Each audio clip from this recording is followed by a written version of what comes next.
Good evening, everyone, and welcome to a special edition of the Sarcasm and Liberty Wednesday night live stream. I am your host, Mike Ursery, aka the Liberty Ginger, and with us tonight on his first stream in a long time, the Don, the boss man himself, Josh, one of the founders of Sarcasm and Liberty. How's it going, boss?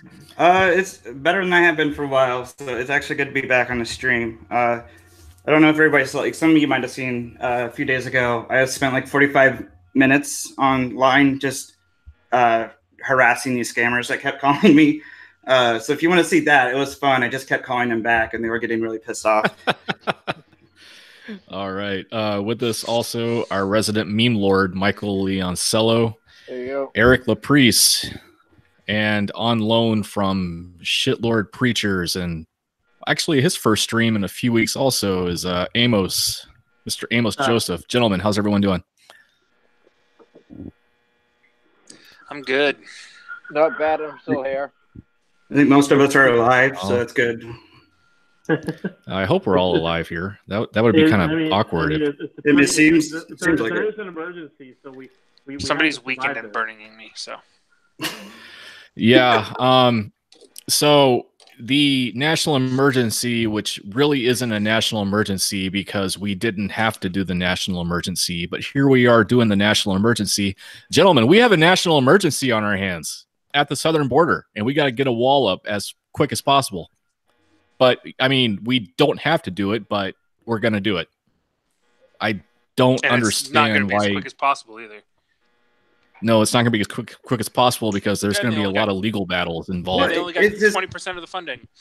Like, imagine though, like it's an emergency. We have to build this wall now. I'm like, how is that the response to this emergency? Like, to build a giant wall.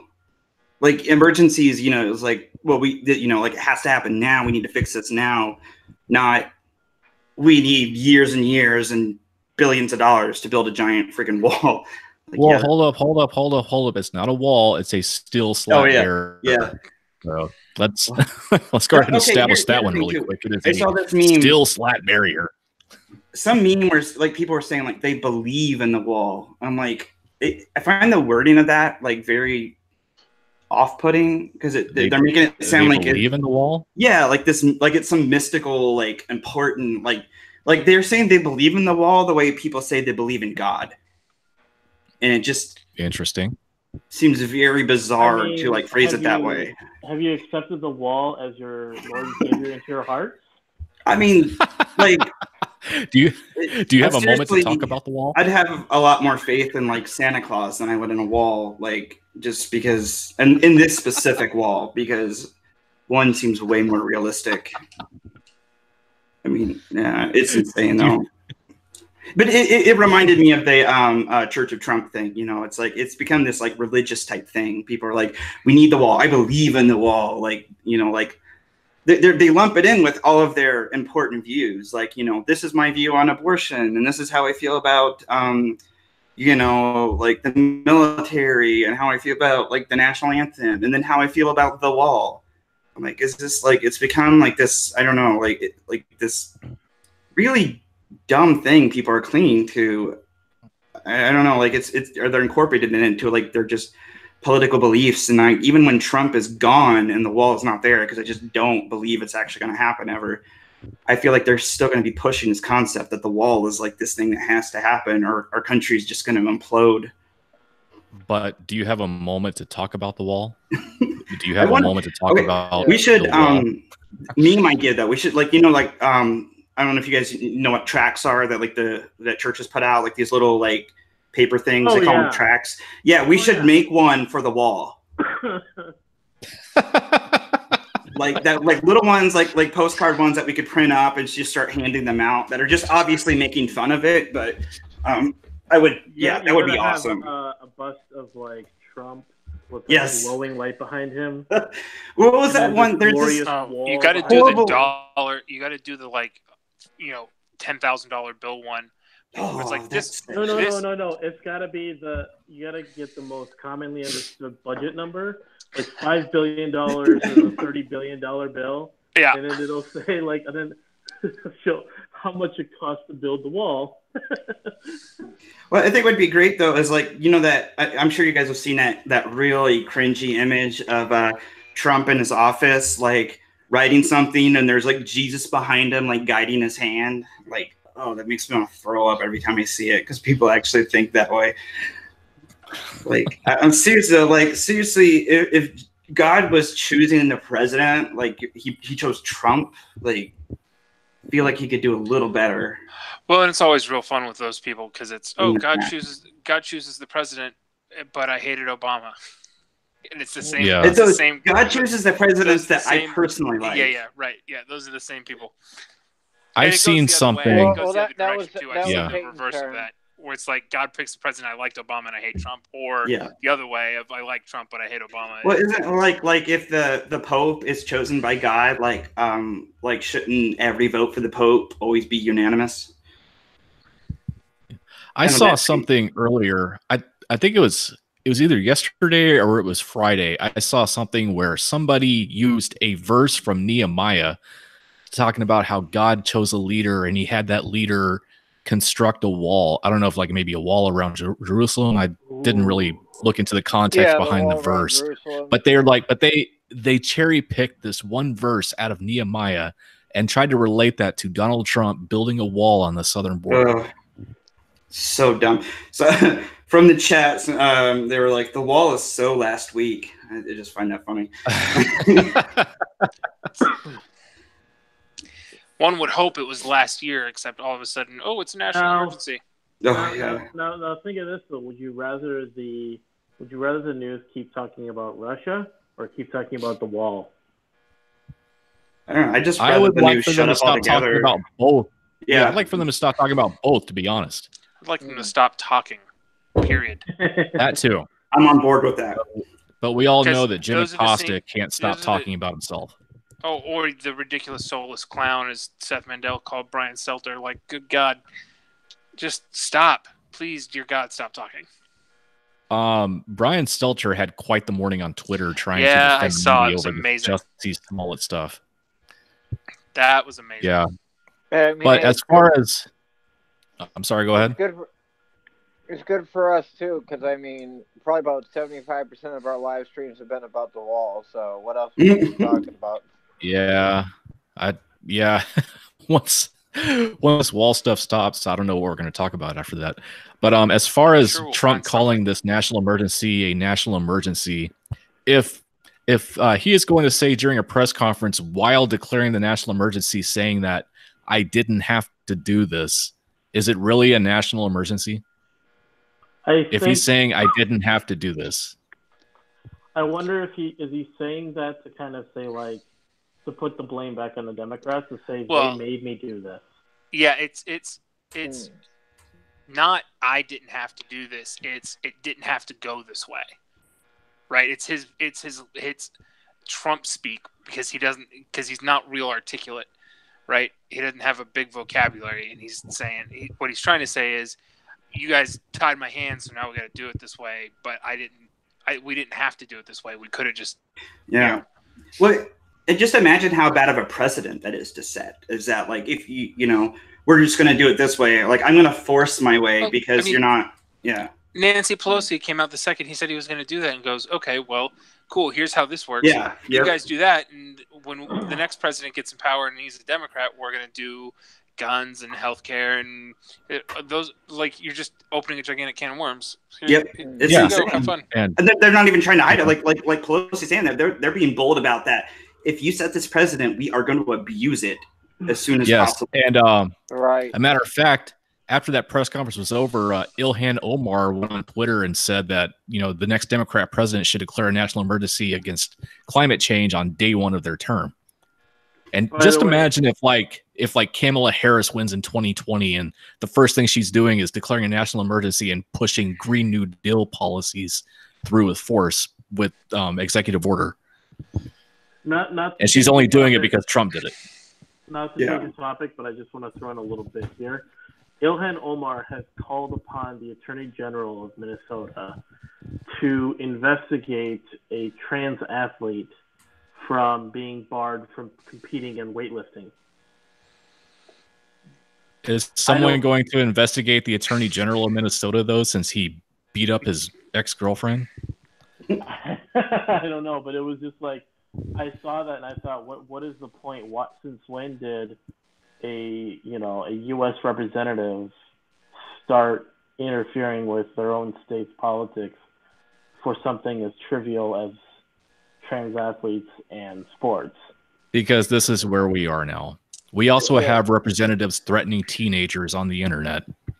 And we also have representatives driving corporations out of their cities. So this is where we are now. Yeah.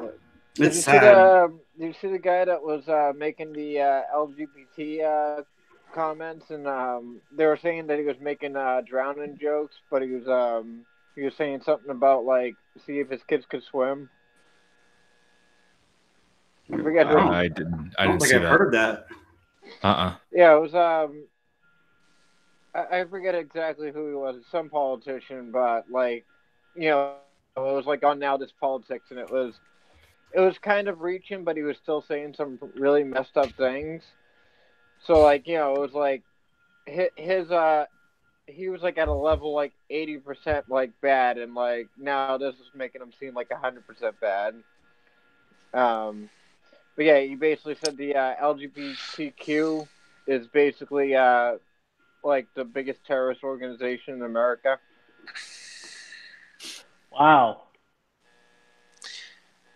Well, I mean, we saw a lot of the same thing. It's reactionary politics, right? But it's on a scale and I mean, the pace is so fast because, oh, look what's going around on Twitter. It's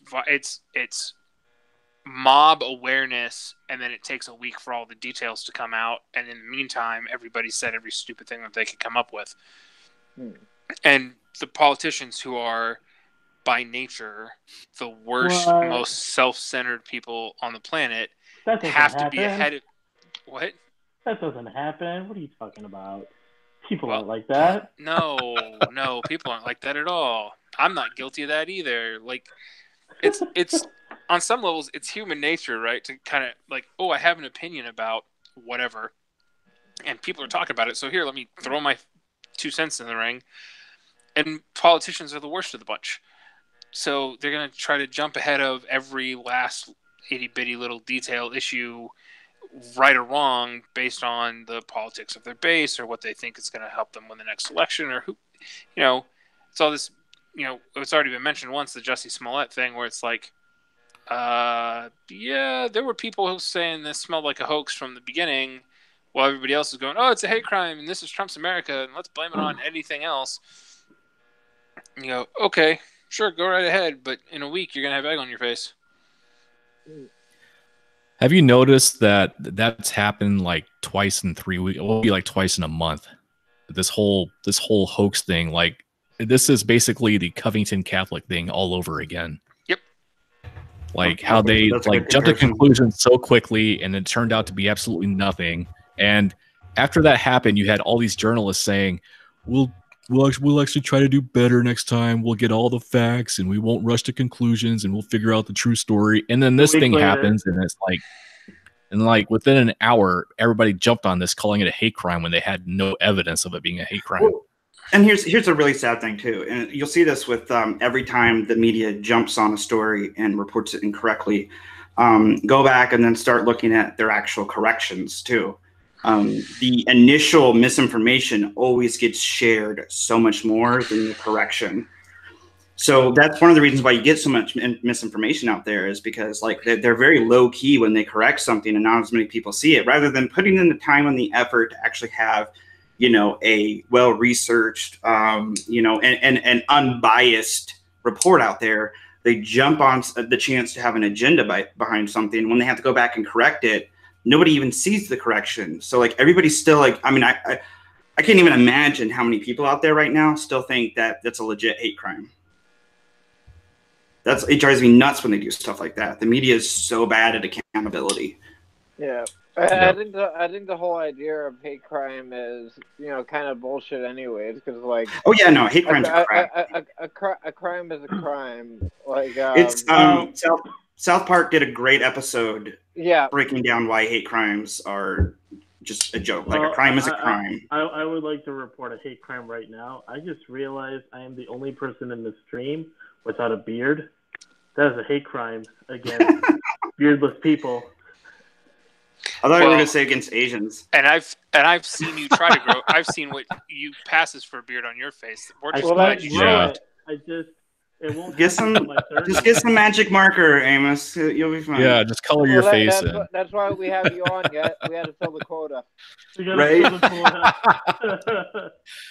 Amos is our diversity point. Yeah. Diversity hire. Yay, we have a diversity hire. We've made the big Actually, times. it's only half a point. Exactly. Since Amos is half white. Amos is half white, so it's half a point. Yeah. Right. Well, we get the other half a point from having a ginger around. That's why we don't let his white half on the stream, just his Asian half. I don't know if I count as a half or only a third, but I'll take it.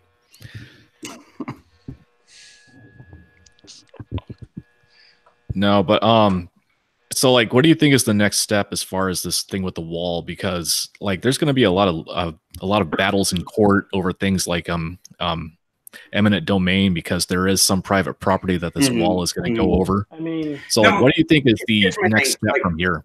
I want to know, even with this national emergency declaration, like exactly, because I really want to know from Trump's and his administration, from in his mind, what he thinks he's actually going to accomplish with this, emergency claim. Like, how does he think it's? Because there's still going to be miles of red tape. Like, he can't just say it's going to happen and it happens. Like, we're talking about a wall that would actually like cover multiple states, go through like all kinds of private property, like Mike mentioned, cost tons of dollars, have to bring in, like, do all these contracts, workers. Like, it's not something you can just say like, well, I think it's an emergency, so we have to make it happen. Like, there's going to be so much stuff that has to be done.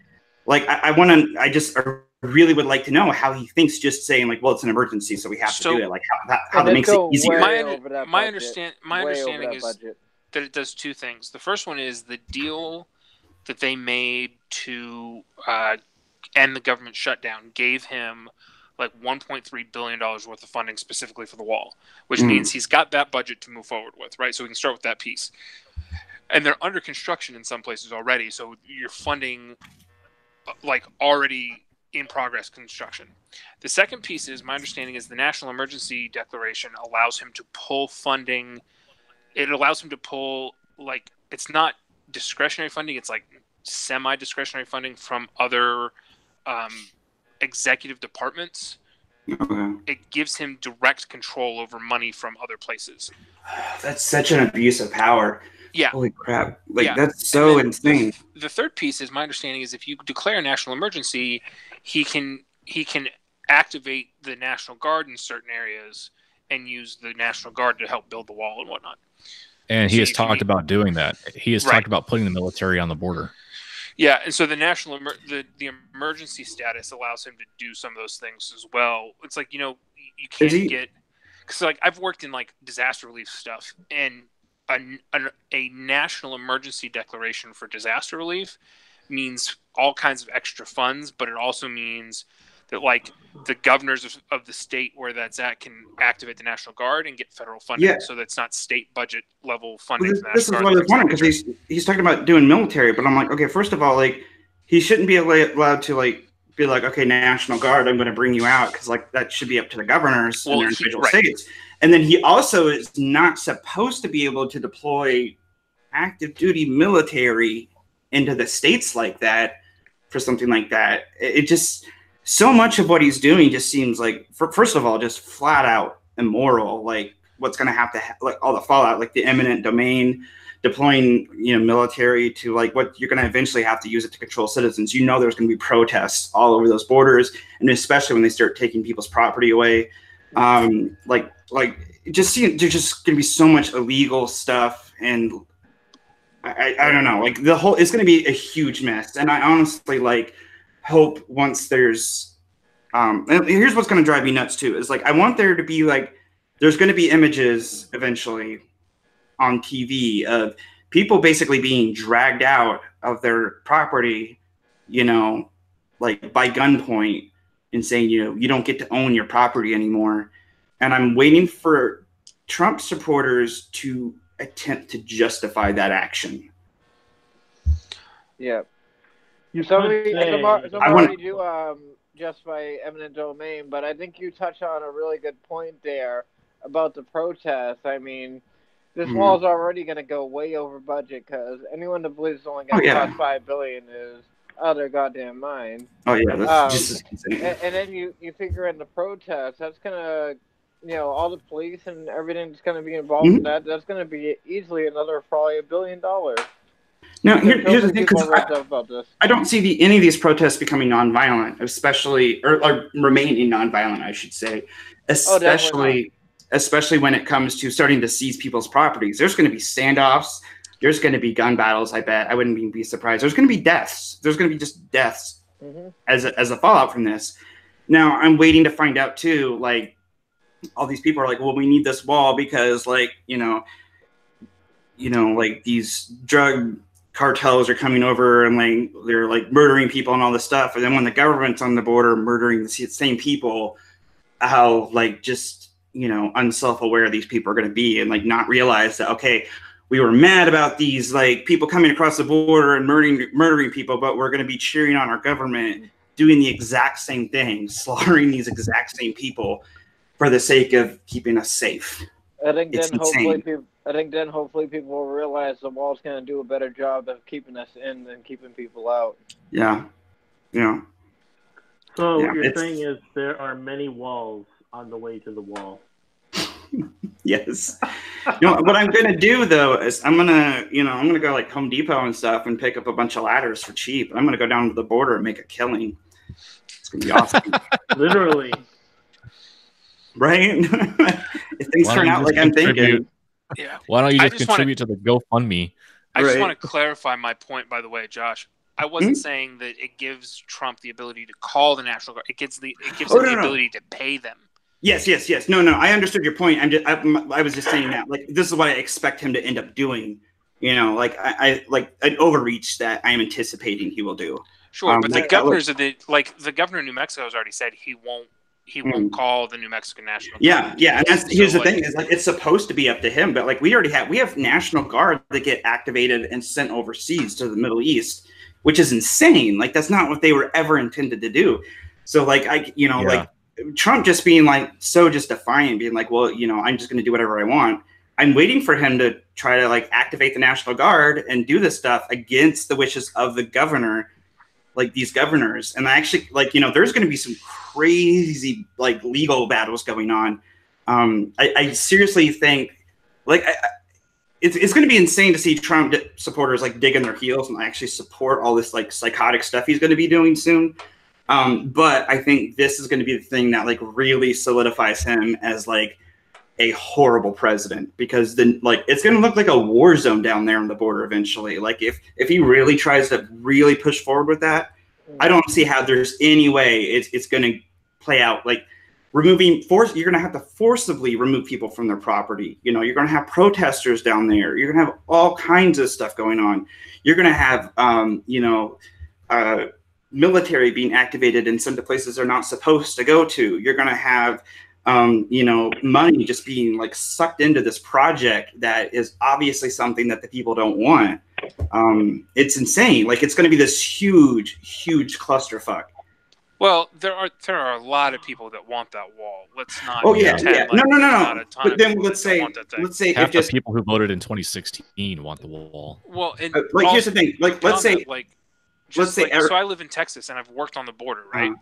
Yeah. There's a ton of people that own land on the border that would gladly have that. Like, so my mom's stepdad used to have land down near Laredo, probably something like 50 to 75 miles inland from the border, right? You have to pass through to get from where I am to there. You have to pass through 3 border patrol checkpoints. And the way you know how to get where you're going is after it's like 15 miles past the 3rd checkpoint on the right. That's how you know how to, like, because there's no like street signs or anything. And everybody that lives down there, or a big chunk of the people that live down there, would like a wall, because the people coming through there break windows and steal stuff, because it's like hunting cabins and stuff. It's not anybody living there. Mhm. And so, and the Texas governor is of a mind to call the National Guard out to build the wall, because he's of a mind to call the National Guard out to go defend the border, whether the president wanted him to or not. Well, so it's going to get done in certain places. Yeah. And part of this conversation of like, oh, let me declare national emergency, like everybody's going to freak out, but then that gives him funds that he can use to go, well, Governor Abbott is sympathetic, so I'll send the funds to Texas to pay for their National Guard because they're willing to go down there, and we'll build those pieces first. Yeah. I don't think it's going to be the fight everybody thinks it's going to be. I think it will be once they start having to take people off their property.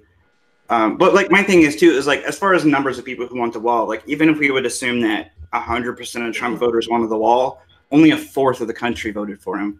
Like there's still, I would feel a large amount of people that are against it. But I think just like, even if we wanted to like, even if I wanted to meet these people halfway and be like, okay, I understand like the problem you're having of like, first of all, like imagine if we just legal, drugs tomorrow, how much of these like cartel problems would just go away overnight. That aside, it should be like, we should be focusing more on the states and like looking at the states and these individual states, what problems they are having with like violence at the border, where it's at specifically, what can be done. Because I really just don't see a wall preventing a lot. And I don't know, I feel like there's a lot more like precision stuff I think that could be done in certain areas that would actually be more effective. Not to be all pro-Trump, pro-wall, but a fence does a really good job of keeping kids from busting your sprinklers and running around in your yard. Yeah, have you ever been a kid? Why couldn't the wall keep? But yeah, kids, that is very real at the border. Kids aren't connected to like drug cartels and stuff that of course are relying on. Like a drug cartel's gonna find a way. They're gonna find a way to get. Oh yeah, of course they're gonna find a way. You can, but think of it this. But I'm not saying I'm not advocating for just build the wall. But you can't argue with the fact that a wall is going to do something. Let's also not pretend that this is actually about stopping the flow of drugs into. Yeah, exactly. Oh yeah, no, I'm more concerned personally with what I've seen is the violence. It's not going to stop playing either. They're just going to get more tricky with smuggling and stuff. No, like that. So you go back to doing it. We're in a generation where drones can fly over things. So there's the drone things. There's going back to the boats. It's not going to work now. Boats, yeah. Yeah, there's a huge amount of coastline that you're not building a wall along. No, this is as far as I'm concerned, this is protectionism. This is labor protectionism. Yeah. And it's hilarious to me that the Democrats aren't on board for it because they're the party of labor protectionism. Eric, for the sake of the audience, Eric, would you mind elaborating on the specific term like labor protectionism? Yeah. So building the wall, right, isn't going to stop the flow of drugs into the U.S., right? I mean, the joke is they can't even keep drugs out of federal prisons. Right. Right. So you look at, what does the wall actually accomplish? Well, the wall accomplishes the flow of people across the border.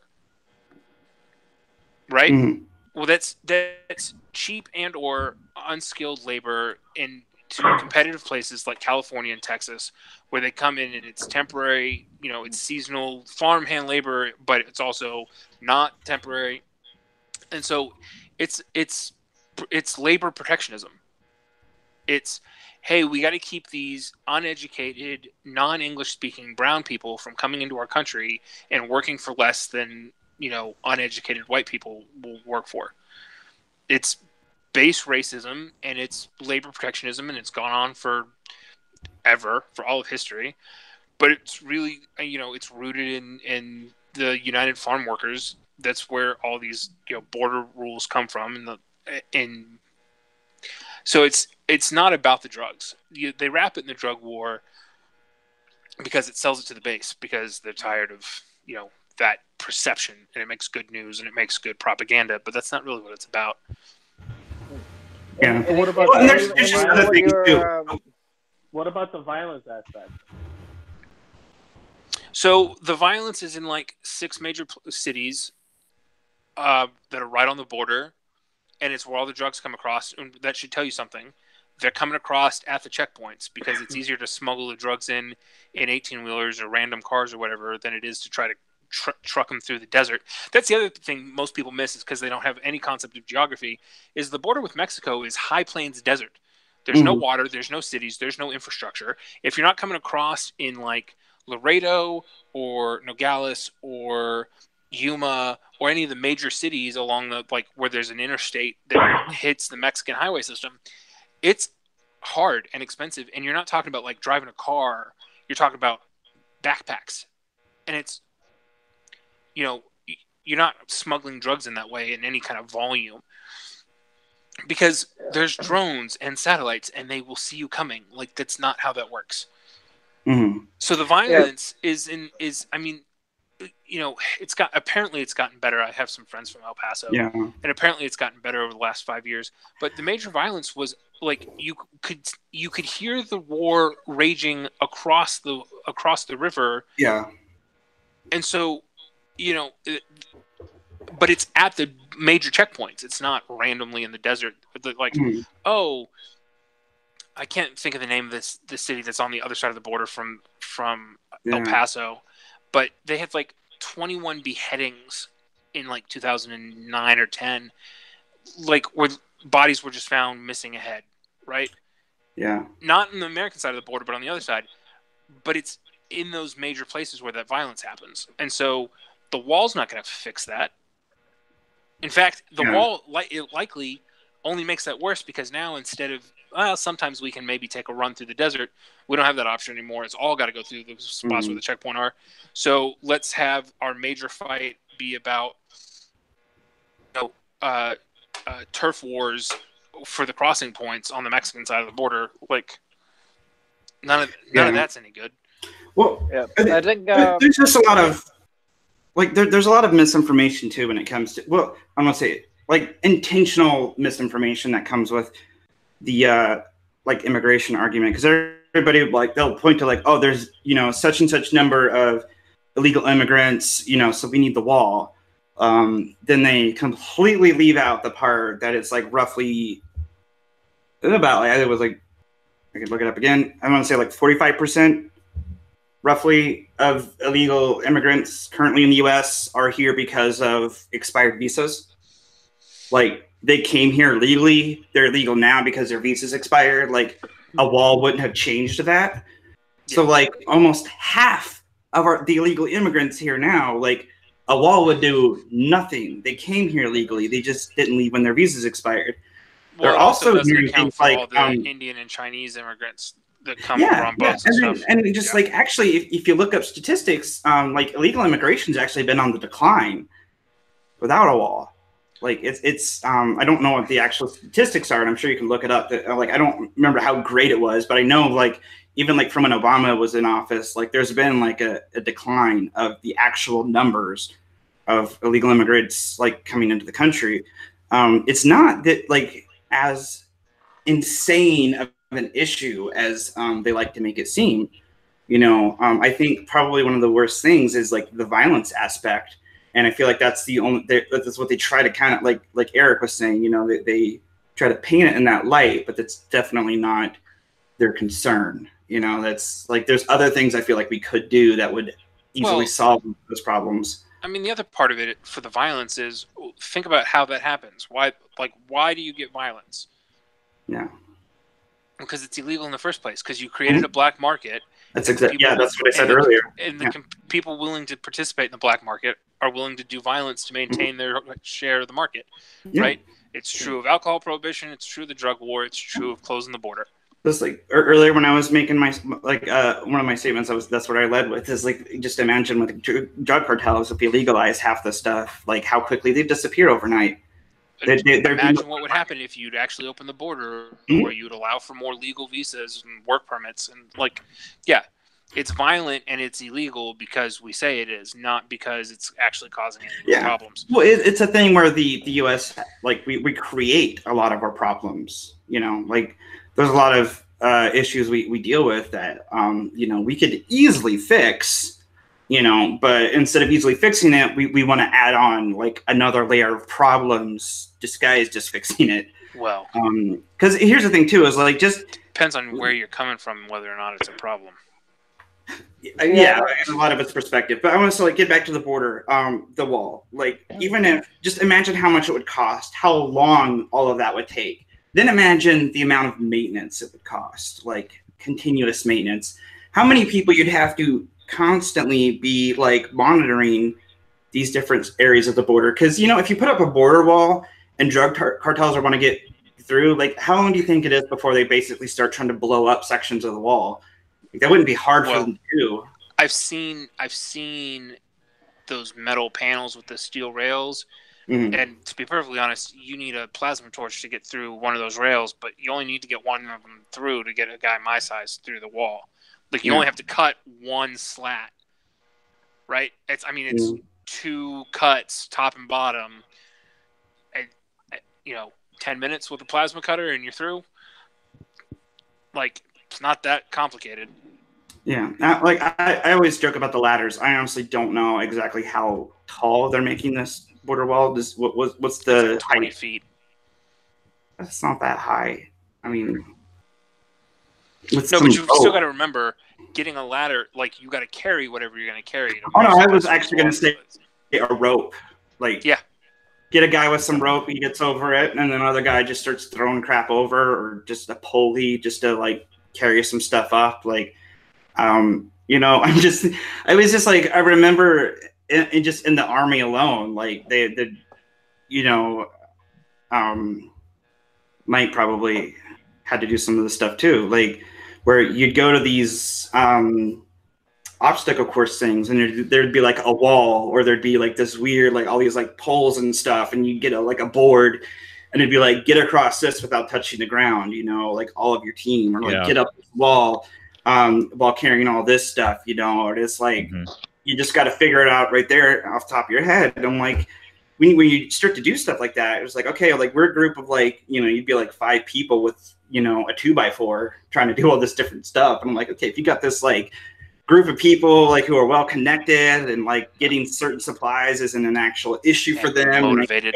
You're highly motivated, yes. Like, them getting over a 20-foot wall, like, I just don't see that actually being a problem for them. I feel like there's so many variables here. It like people, when I talk to somebody about the wall, it's like, okay, there's a wall, it keeps everybody out. I'm like, okay, but does it? Like there's so many different things we could talk about, of ways that you could get around it, you could get over it, problems that could arise from it. The eminent domain stuff, possible protesters, just money. Like, there's all these insane amount of variables that even if we go through all those things and get the wall, like, is that really going to stop this one, like the actual real problem, which would be, I would say, the violence aspect and like the drugs aspect. I don't think the wall is about results at all. Aspect of all that, I think it's more about like kind of like a trifecta of Trump getting votes, because no one's really going to look. His southern base isn't really going to look at the statistics of what's really going on. They're just going to know the wall is there, and they're going to feel safer about it. And also, the wall, from what I hear, is primarily going to be made of steel. So that's where trifecta comes in. He does a steel tariff. He produces steel in America. All the steel workers are happy and start voting for him, because if you remember, Pennsylvania was like one of the main reasons he won. So he wants Pennsylvania back. Yeah. He knows that's important, and he knows they're not going to care about the wall. They're going to care about their pockets. Yeah. But now, quick. All right, well, go ahead, Mike. Okay. Well, like, say like this wall does go up, and it doesn't really seem like it's going to really fix the overall problem, and that is like, I don't think that it's so much the problem that you have that it's just people crossing the border illegally. I think the problem is the people cross the border illegally because, for one, the immigration process is too expensive, and two, it's too complicated. So I mean, like, even if this wall does go up, you still have people who will try to bypass that and get across illegally just to get into the country, because they either don't have the means to pay for the immigration process, or It's just way too complicated. Like Even if this well, wall like, goes up, you're still going to like, have people trying to get in illegally some way, somehow, whether they fly in, they come in from, instead of, crossing the border from Mexico into Texas, they try to come in from the ocean. I mean, you can still have people trying to get in, and it's because they're not fixing the root of the problem, and that is just the immigration process is a cluster. Yeah, and to build off of that, as I said, and I looked it up, I think as of 2015, 44% of illegal immigrants in the United States were visa overstays. A wall doesn't fix that. Like when almost half of the illegal immigrants here are visa overstays, it's exactly like what Mike said. There's we need to fix that part of the problem, because it's not even like we have so many illegal immigrants that came here legally, and then their visas expired and they're still here. So I'm like, okay, maybe we should start looking at that part of the problem. Like, how do we, make it easier for people to like do their visas, or, like give them, like fix some of that stuff? Because imagine if we fixed that, and then how quickly the amount of illegal immigrants in this country would almost be cut in half. And speaking on the immigration, an important note: Ellis Island actually operated for 30 years before income tax. There were also roads here before income tax. So we actually did a better job when we weren't paying for this shit. Sorry. So I haven't been paying attention to the chat, but another good one was, I don't want to steal Trump's thunder, but I got 3 words for you: alligator lava moat. Hey. Rebuild since we don't own the Panama Canal anymore, let's rebuild it along our southern border. 10 times as long and 3 times as deep. Yeah. Is there a way to just make land into quicksand, or does it have to be like a natural thing? Or just put up like an invisible wall. Could you imagine how much more expensive it would be? Imagine an alternate universe where Trump was campaigning for the moat. Build the moat. And then someone made a comment and he said the moat just got 3 feet deeper. I could actually, I could see that. I could really see that of like him campaigning for the moat. And you know what's like really sad? There'd be a whole bunch of people on board for it. No, like, we gotta make that a meme with like a medieval. Yes, we need to make that a meme. I should write that down. Build the moat. What about the sharks with freaking laser beams? Are we still going to do those on their freaking heads? Right. Sharks with freaking laser beams. Hey, did we discuss that one guy that much? I think we went over it in the beginning, but I don't think we talked about it too much. Jussie Smollett. Yeah. Okay, yeah. So Jussie Smollett, it seems like his world is about to start caving in. I saw today. Now this was TMZ who reported this, but every now and then TMZ does report real news. It's rare, but sometimes they do. And they're saying that they're also generally pretty good about not rushing to judgment about stuff, interestingly enough. That too. But they were saying today that show on TV. It's funny though. They were saying today that this Jussie Smollett case might go before a grand jury, and if it does, then Jussie is in a lot of trouble. Because I don't know what Illinois law is like, but in some states, filing a false report, they charge you the equivalent of the crime that you report. Apparently, what I saw was that if convicted, or if charged, he's looking at like a maximum of 3 years. Is that a felony? I don't know. I didn't see that, like, but it was like he's looking at prison. Yeah, in some states that is a felony. 3 years in prison sounds like a felony. Generally speaking. What state was this in again? It's in Illinois. It's in Chicago. Okay. We could try to So like the whole thing is just like, which is apparently MAGA country from the very beginning. Yeah, right, exactly. Especially at 2 a.m. when it's like, below. So he was walking to Subway around like 2 a.m. one night, and he says that he was attacked by 2 guys with a rope and with a bottle of bleach. They poured they beat him up. They poured the bleach on him, and then they put a rope around his neck, and they screamed out, "This is MAGA country." He said it was 2 white rednecks who did it, and they were wearing red hats, well, red MAGA hats. And then he took his sandwich home intact after all of this. I don't know how he did that. No, that is the best part of the whole thing. I don't understand why he would call the cops. I don't understand why he'd call the cops. He just I don't know why he wouldn't tell the media about this. No, but he though, called the police. All I gotta say is that's one durable sandwich Subway makes. Right. That's fucking awesome. I want that sandwich then. Who goes to Subway at 2 a.m? Someone who's hungry. Subway's open at 2 in the morning. Who goes to Subway in general? Don't go to Subway. Yeah, if it was open at 2 when I was stationed at Camp Lejeune, Subway was open 24/7. Yeah, there's a Subway I would in like, town that I used to live go in. to Penn Station or like Jimmy John's. Subway's awful. I would like some sort of alternative media to just take all the breaking news and over dissect the most non-relevant parts of the story. Just have a whole breaking news. Why the fuck was this guy going to Subway at 2 a.m? Completely disregard the rest of the story. Just any story that comes across. Yeah. Yep. So Jussie reports this to police. The media finds out about it. Now, first of all, props to the local media in Chicago because they actually covered this fairly. It was national media that went insane with this. And just a month prior, they made a big mistake by blowing up the Covington Catholic story, which they all swore that they were going to learn from and be better, but of course not. They don't want to be better. They want to be sensational.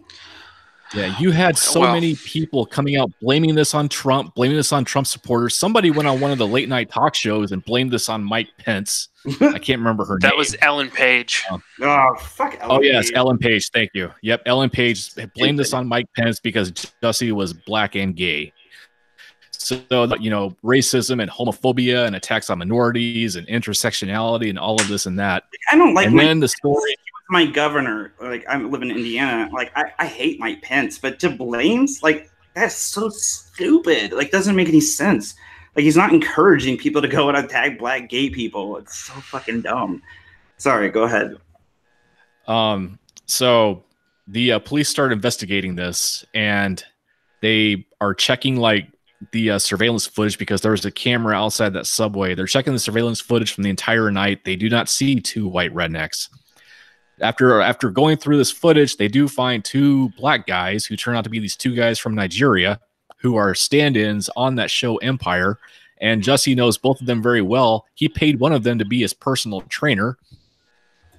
It turns out that these 2 guys are the ones who did it. They were taken into custody, and I guess they were told that they were going to be charged with a crime, so they rolled on Jussie. Of course. Real fast. They rolled on him real fast. They rolled on him.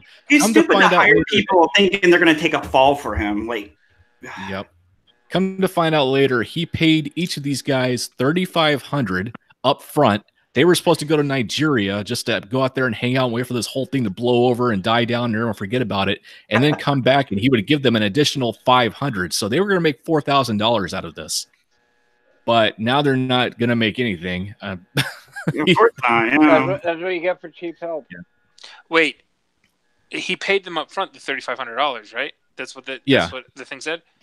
But why would they have to give that up?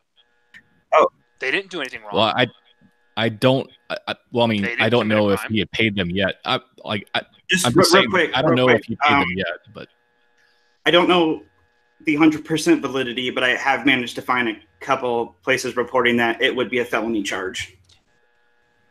Given the severity of the accusations, that would make it a felony charge, apparently. Cool. Yeah. Cool. And the accusation is very severe. But just think about, there are some people still trying to salvage this and talking about, well, it did start a very important conversation because imagine if this was real. Well, it wasn't. That excuse. So, they're trying to salvage this. Just, media should take the L on this. Just take the L because they screwed up again. They wonder why people call them fake news. It's not because Trump calls them fake news. People still the people distrusted the media before Trump started campaigning. Mm-hmm. Yeah, I mean, he definitely kind of made it more like, I don't know, acceptable just to be more bold about saying how it's like a lie. Like it became, I don't know, more mainstream to mistrust the media. But the reason it caught on so fast is because people were already thinking it when he said it. Yeah, like he didn't brainwash anybody into mistrusting the media. It just became more like he became more emboldened. Like they're like, oh, it's it's okay for me to say this out loud now. Like, well, he also wasn't the one that said it, right? CNN said that about the anti-Russia gators, the like alternative media online. They were like, oh, that's fake news, and he went, oh, they're not fake news. You're fake news. He flipped it on them in the first place. Like that wasn't original Trump. Yeah.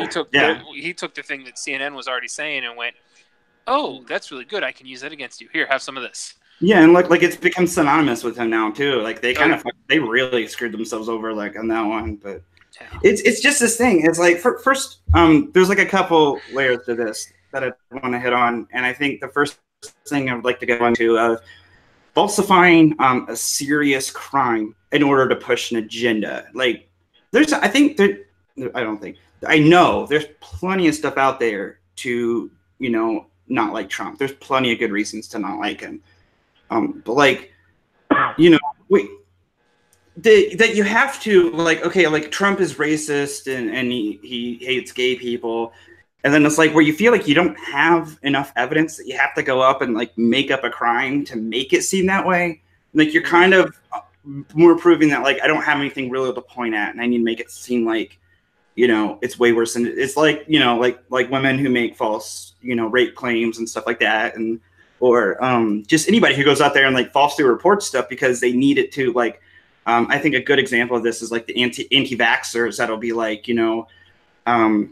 man, you look into it and there's all these stories made up about how like, well, like my child got vaccinated and died like 3 days later or something like that. Like they just make up these crazy stories that aren't true, but they have to make them up to push their agenda because they don't actually have anything that they can point to and be like, well, look at this, and that it's not terribly convincing because it's very, it's a lot of conjecture and stuff. Like it's not solid evidence, so they want to make solid evidence, so they have to. It's not just that he got jumped. It's that they were shouting, make America great again and stuff. Like he had to make sure it was tied to Trump. That shows very clear case of agenda. It's not just attention seeking. But like, who is? And that's actually hurting their cause more than it's helping them. Because normal people are looking at that like, like why are you sitting there playing victim? Well, I will say you don't make national headlines if it's. That's true. That's true. I like Eric. It actually created the Trump regime in the first place because no one would have voted Trump in if people weren't acting like complete fucking maniacs. Sorry. Well, here's the thing: is people doing this shit, they're going to help Trump get reelected. They're going to help him get reelected. But it's the same though. Like, here's the biggest problem with it. It's the same with people, like ladies who make false rape claims. What that does is, if you have a whole bunch of women going around making false rape claims, when somebody really does get raped, it makes it difficult for real victims. Yeah, everybody's going to be like, "Oh, did you really get raped, or were you like, are you just making it up?" So now, if somebody really does get jumped by some people, and they attack some guy for being black or for being gay, like people are going to be suspect. They're going to be like, "Oh, is this another one of those?"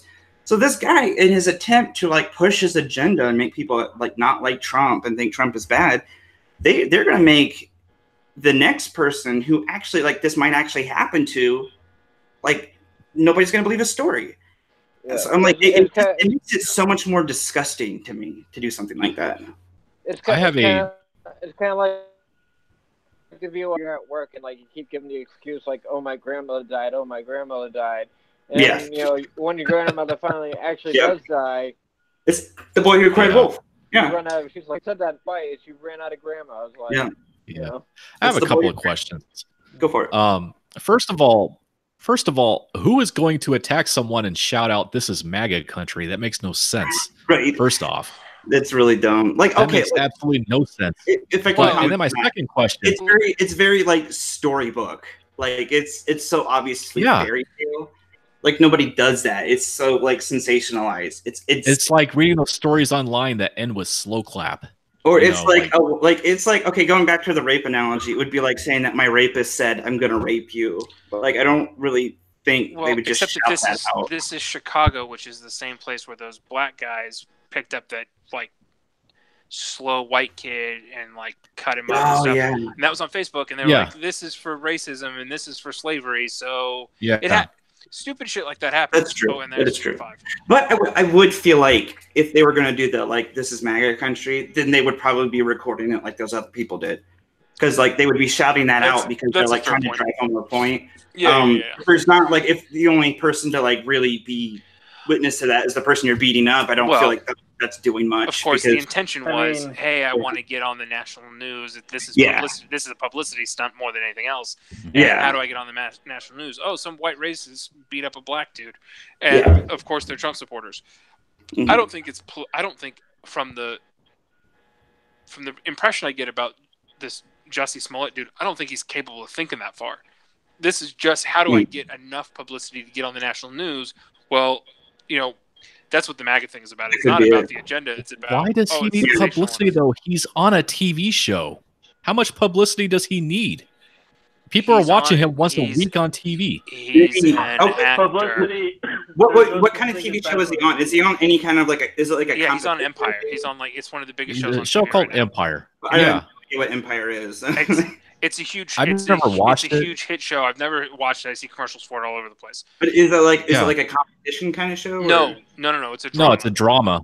Yeah. Oh, it's a scripted drama. I mean, if it's a competition, I could see him doing that to like garner sympathy and stuff, and like maybe push like his career further. But like, he's an actor. They're all for the most part, they're egomaniacs. Like it's the nature of the job. Yeah. That's so ridiculous, though. He knows he's getting attention. He's in advertisements. He's on TV. People are going to see his face and recognize him and be like, hey, your name is Jussie Smollett. You're on Empire. I love your show. I'm sure that's happened to him walking down the street. How much attention do you need? It's all the examples. Like, look at Colin Kaepernick. He just needs to harp on the political bullshit. To get himself into the national headlines. Let's make it not political. Let's take a step back. Why did Winona Ryder start shoplifting? Okay. I don't know. But who knows? She's got she's at the top of the world. She's stealing for thrills because something's not right in her head. You know. Maybe she's a kleptomaniac. Did you say you had like more to add to Mike? We didn't know who the dude was before, this whole thing happened. People are going to have their fan bases, like football's going to have their fan base. Actors are going to have their fan base. And the only way that they're going to step out of that little fan base and into the general public is by doing a stunt like the Winona Ryder shoplifting thing, like you were saying, the Colin Kaepernick kneeling for the flag. And, this kind of thing. To lend some credence to that, theory that Eric and Michael are coming up with, like I had never heard of this guy or even the show he was on until today. Like I would have never known who he was if it wasn't for this. We have someone in the live chat. Real quick, we have someone in the live chat who said that they were just filming on Empire this past week with Jussie. Oh shit! Really? That's hilarious. Dino Richie. Okay. Well, is there any like insight on the guy you might have? Do you know like what kind of guy he might have been, or like how he was behind, cameras and stuff? That would be awesome if you have just anything you could offer up. Yeah, if there's anything you could tell us about him, that'd be amazing. And then Mike, we have you here. Yeah, I was curious. Since we have you here. And then, dude, if you really honestly, I wouldn't mind trying to bring you on if you had time. That would be cool just to hear some stuff. Hey guys, I gotta go. I've got a heart out, so I'll talk to you guys later. No, it was good talking to you, man. Yep. Thanks for coming on. So, from the chat, if you got some more stuff, like anything you could add to that would be awesome. But then, Mike, I was just curious. I think you had one more question you were going to bring up. Oh yeah. Why is it that if they're talking about racism is such a huge problem in this country? I'm not saying that racism does not exist. Yeah. But if it's really to this degree that people are describing, why is it that this is the only incident you've ever heard of and the incident is not real? Right. Like, that's the thing. It's like one thing, having thoughts about someone and saying words about someone just for whatever reason, whether it be racism, homophobia, or whatever. But it's not to the extreme, like going that far, walking around the streets at 2 a.m. with bleach and rope and pouring it on people. And here's what I think. I always carry my bleach and rope. For some reason, I believe that. So obviously, so people talk about rape obviously still happens, racism still happens. I think there's a connection there and a lot of the arguments are made the same way because we're in a Trump racist America. People don't feel it. People feel more emboldened to be racist and less emboldened to actually call it out. And the same is with rape. Oh, people are less. All these unreported rapes that we somehow know about, even though there's a report that says this. It tends to become, anytime you really hear about something, I think it's just more so as people are opportunistic in how the news is put out. Like, news is opportunism. It's not really so much current events anymore. It's true. Yeah. So people understand that, and they use the opportunity of creating an incident, creating something to feed a narrative. Like, I have a real problem with anyone who posts videos of random outbursts of really crazy over the top racism in public, because the viral nature of the internet is going to perpetuate that as the norm.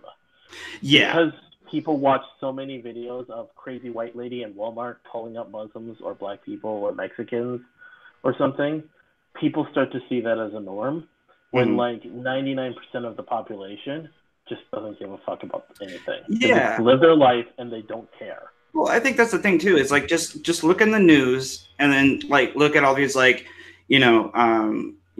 racist thing happened. This person was raped. This thing happened, and then just thinking the past year and how many times you go out, how many times do you see anything like that? I like to read or watch these things on Reddit. There's these r/entitled parents and stuff like that, where these just parents are so self-absorbed and think their kids deserve everything. They flip out. And they're fun to listen to because these things happen out there, but you listen to a concentrated amount after so much, and it sounds like it's just rampant at first, but then you're okay, no, that's just it's obviously well, yeah, I mean, it's kind of crazy. Really you don't see stuff like that when you just go out into the normal world. If you focus on the thing that's being presented to you, it does seem extreme, but then you got to kind of take a step back and realize okay, this is just kind of overblown. It's not everyday life for most people, I should say. Right. So yeah, I would say I don't know, I probably in my lifetime may have seen 3 examples. I'm 33. I'll be 34 in a couple months. In my lifetime, I've seen maybe 3 examples of somebody and this isn't just somebody saying something racist behind closed doors or something. 3 examples maybe of somebody being blatantly racist towards another person, to their face. And typically, it's never been violent. Yeah. Yeah. And it's never been violent, and usually it's shut down really quick because the person being racist is called out on it almost every time. They end up feeling embarrassed because a bunch of people are shut the fuck up, kind of thing. Nobody ever, you hear these stories. I was I can't imagine because seriously, just me. If I saw somebody doing that to somebody else, and I've done this, it's never been a racism thing, but I've seen parents, I saw a parent grab their kid by the hair to get their attention, and I was don't do that, I yelled at them and they got embarrassed and left. But I'm I will call people out if they're legitimately doing something wrong, and I know I'm not the only one. Confrontation's embarrassing, but the people who don't like confrontation typically are the ones who feel they're really big and important and start having to use racial insults and stuff to try to put somebody down. As soon as they're confronted, usually kind of cower back a little bit because, especially if it's they don't, if it's a person of their own skin color, they can't, use racist insults or something like that.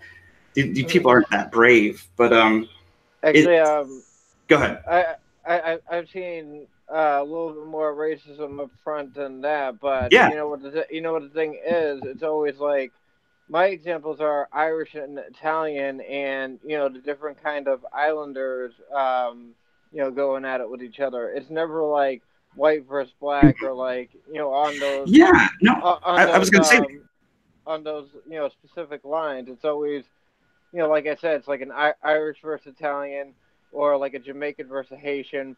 So it's like Oh yeah. you're saying like people of the same skin color, but it's like yeah, you see them all the time. It's more of a nationalistic thing. no, yeah, I was gonna Dude, say, when I was in the military, we had these two guys. One was from Cambodia and one was from Laos, and they hated each other. yeah, Yeah, They absolutely despise each other, and they just put yeah. each other down all the time. No, like Yeah. out of the 3 examples I talked about, only one of them involved a white guy being racist.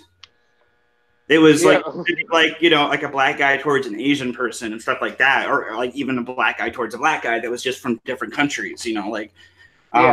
It was insane. I mean, like, just off topic a little bit, because this wasn't an actual example of racism, but this guy, like, I was good friends with him in the Army, and like in the Army we'd always like kind of joke at each other, like poke fun at each other's like nationalities and skin color a little bit and stuff, like, in like nothing mean, but like my thing, like, one morning it was really dark out.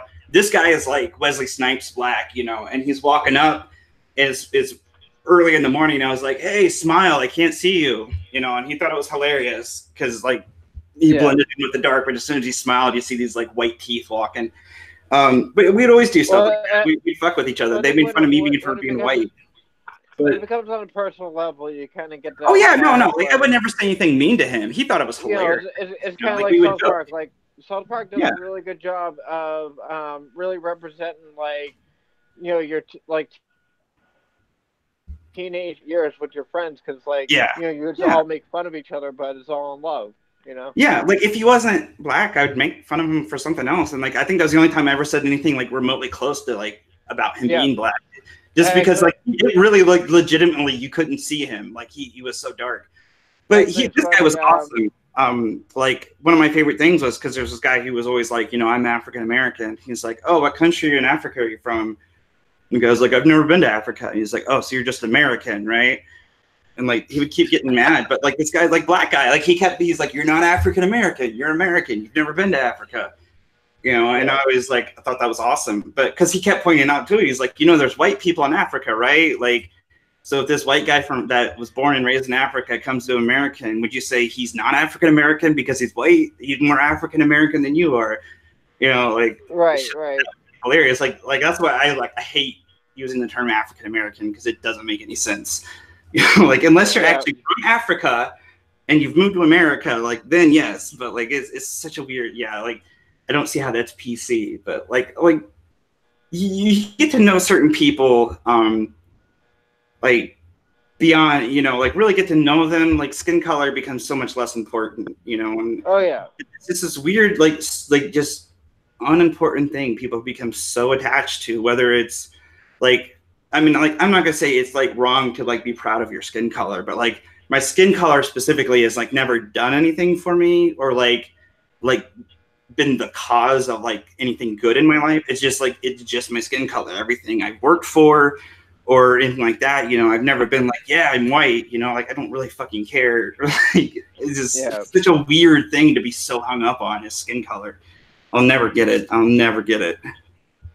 Yeah, I think it more comes into like the nationalities. Like, I'm not proud to be white, but I might be proud to be Italian because we have such rich history, such and that makes culture, sense. That makes sense because there's a culture. I don't think skin color is like also, inherent to culture. I'm gonna bring up a quote that I saw somewhere. I forget who said it, but it was a really cool quote. It's like the worst thing about nationalism is it takes away from localism, like your local spirit, because I think that's like really what drives America in the long run, or just drives any society in the long run, like your connection with your local people. Mm-hmm. Yeah. Okay. If you don't mind, Mike, I got something like completely off topic that I think would be good to talk about. All right. Of course, it's our favorite socialist, Alexandria. So somebody, like, it was a troll account, and they tweeted kind of like one of those basically one of those like goofy memes that people make about how stupid she is. And here's the meme. It says, it was just written out. It wasn't an actual meme, but it's like, customer, I'd like to order 25 pizzas. I have a $10 off coupon. I'd like to use 2. AOC, no, you must pay full menu price. I will not accept your evil coupon. Customer, I'll just take my business elsewhere. AOC, hey boss, I just saved us $10. Can I have a raise? Yeah.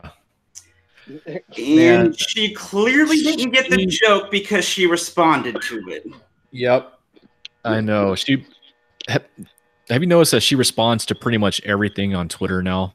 Like, she spends more time on Twitter, I think, than anything else. It makes me here's the thing about really solid. Here's that announced to her. Go ahead. Can I say one thing about her really quick? She has an economics degree from Boston University, and yet she does not understand the difference between a tax break and a subsidy. She was talking about because someone asked her about those 25,000 jobs that New York City is not getting now. Right. And she tried to say that they were going to subsidize those 25,000 jobs. No, you were giving them a $3 billion tax break. Yeah. You were not going to subsidize anything. And then she was talking about how New York could take that $3 billion and invest it in infrastructure. That $3 billion does not exist. We really that money need to is not there. We need You're to not investing $3 billion in infrastructure because you don't have that. Oh, we need to do a stream on her, but actually see if we I don't expect her to join, obviously, but see if we can get her to respond to the invitation at least. I think that'd be amazing. Oh, Since we're going off topic, though, I don't know if you guys want. I don't know if I want to deal with her supporters. To be honest, with you. No, I would probably just ignore her supporters, but I think it would you ever go on and see the people who Yeah, you ever see the people who defend her tooth? Oh yeah, no, they're insane. Yeah, they are. They are really insane. Hey, say what you will, she's a total quill. I just don't see it personally, but I don't know. And we were like that. But anyway, I don't think she's gonna last.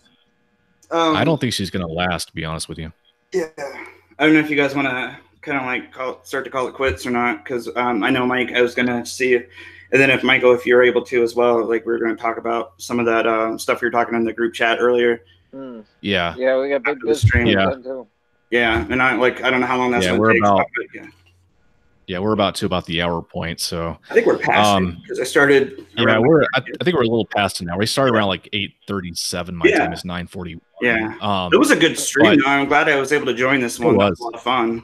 It was. Yeah, we talked about the national emergency. We talked a little bit about AOC. We talked about the Jussie Smollett hoax. And all I have to say is that things would go so much smoother if everyone just got back to the simple things in life, that being life, liberty, and sarcasm. Yep. So, but I don't know if we'll be streaming Wednesday night. I think I'll be busy that night unless somebody else is able to host. If not, we'll do it a different night. We'll kind of play it by ear. I won't make any promises, but if I can, I'll definitely try to step in. Okay. But we will let you know when the next stream definitely will be. So for those who watched, thank you so much, and we will see you all next time. Bye, guys. Later. Good night, everyone.